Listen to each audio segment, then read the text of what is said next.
Hey everybody, welcome to The Bottom Line. I'm Michael Noland. Tonight we're going to be talking about Deep Purple, Ritchie Blackmore, and how hell froze over last night.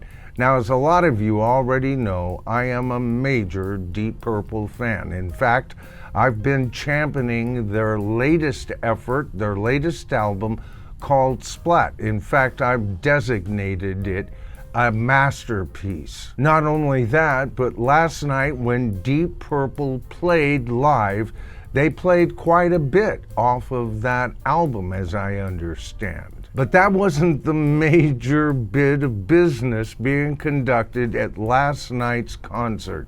You see, Richie Blackmore got up on stage and joined Deep Purple for probably their biggest hit, Smoke on the Water. Now, there's been a lot of bad blood between Richie and the rest of the band over the decades. In fact, it's been 33 years since Richie Blackmore was even connected to Deep Purple. We've seen footage of him throwing water at band members and stagehands. We've seen interviews by the classic lineup that said they would have nothing to do with the man ever again. Now, I just saw an old interview of John Lord, and how he expressed it was he was surprised at the animosity that had grown between Ian Gillen, Deep Purple's lead singer, and Richie Blackmore, their lead guitarist. You see, back in the day when the band was on tour, the band members would often pair up to save money and share rooms. Guess who shared a room together most of the time? Of course, that was Ian Gillen and Richie Blackmore. So they started off as friends, but as time went on, there was a real divide between these two individuals. So much so that Ian Gillen would choose to leave the band early on and give them 6 months' notice. Of course, it didn't help that him and Richie weren't getting along, but he also wasn't getting along with one of the band's managers, and that was the end for him, or at least for a while. Of course, they would continue on. They'd record their Burn album with David Coverdale, Glenn Hughes, who just announced his retirement from touring altogether due to medical conditions. But when Glenn and David joined the band, they followed up their phenomenal success of Machine Head, the very album that has Smoke on the Water, with a wonderful album, and in my opinion, just as good of an album as Machine Head, and of course I'm talking about Burn. Of course, that was the band's Mark IV incarnation. They would follow that album up with Stormbringer, and then it was Richie Blackmore's turn to leave the band, and they replaced him with Tommy Bolin, and the band did the album Come Taste the Band.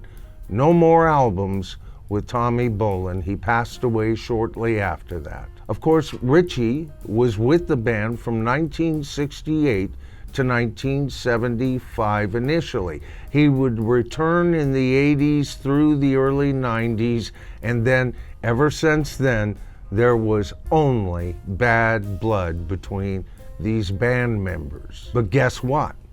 Richie got a hold of Ian Gillen and asked him if it would be okay if he jammed with the band for only one song. That's all he was asking for. Now remember, back in the day, these two people, before they grew to, well, resent each other at the very least, if not outright hate each other, were very good friends. Enough time had passed that Ian Gillen, who's dealing with his own medical issues, as is Richie.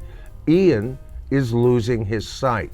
Richie has gout, a heart condition, and he suffers from vertigo. But Ian at that point brought Richie's request to other band members, and they were all in.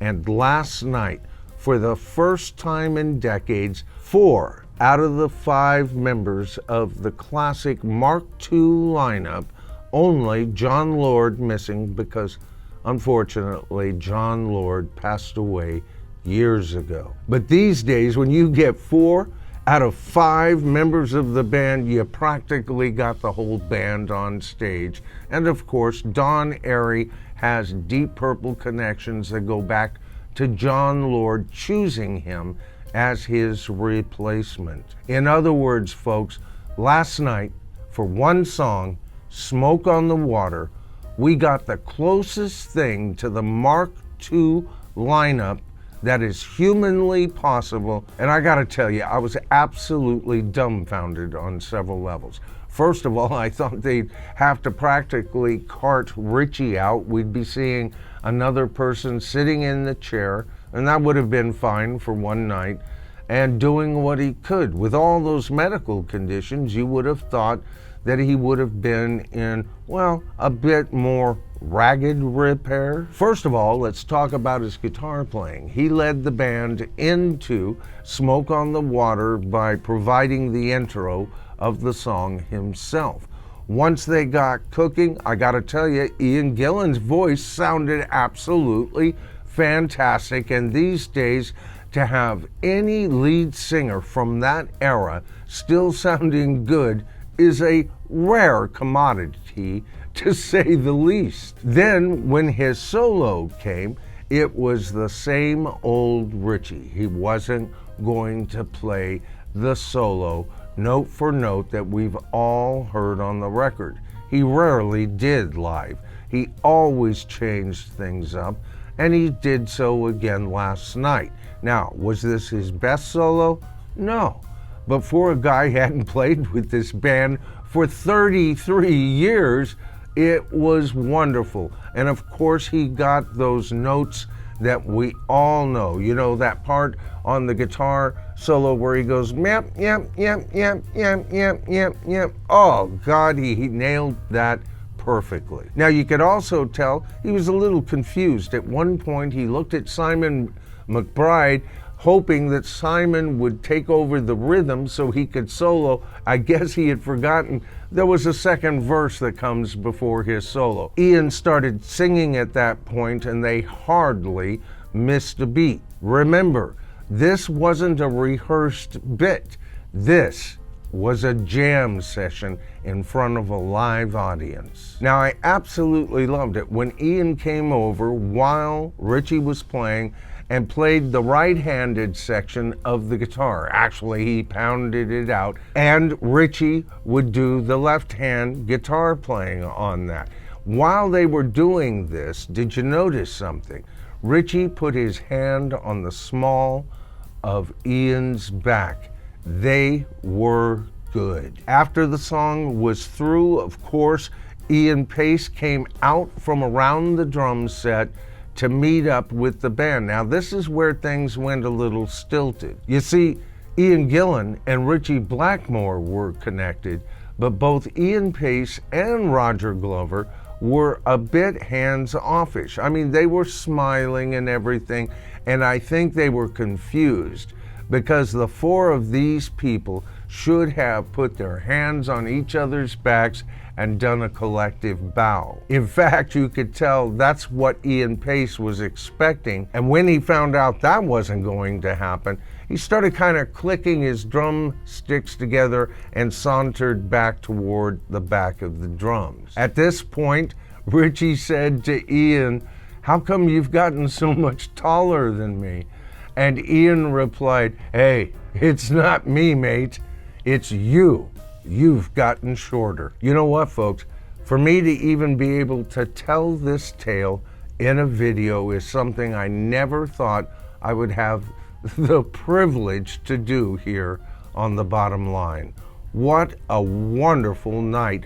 You know what? I went to see The Who, the famous concert in San Francisco when Keith Moon passed out. Remember that? It was in all the papers, and they picked a kid from the audience to finish the set. That concert was hailed by PBS as one of the 50 greatest concerts in rock and roll history. I felt privileged to be there. Nobody thought Keith was going to pass out.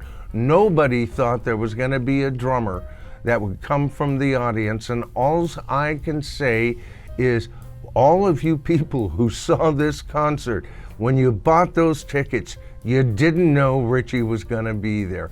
When you bought those tickets, you had no clue that you would be able to see 4/5 of the Mark II lineup of Deep Purple.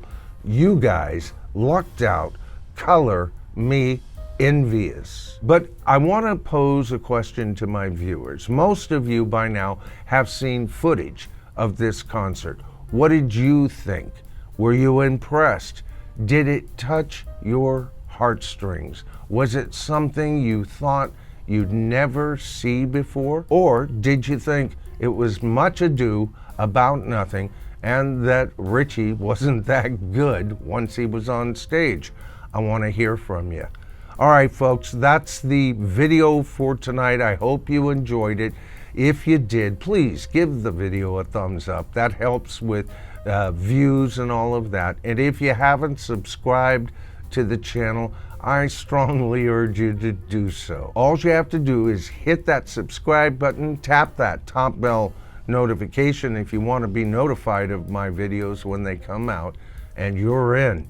All right, folks, I'm Michael Noland. This is The Bottom Line, and don't ever let anybody else know, folks, but we, you and I, are the tribe.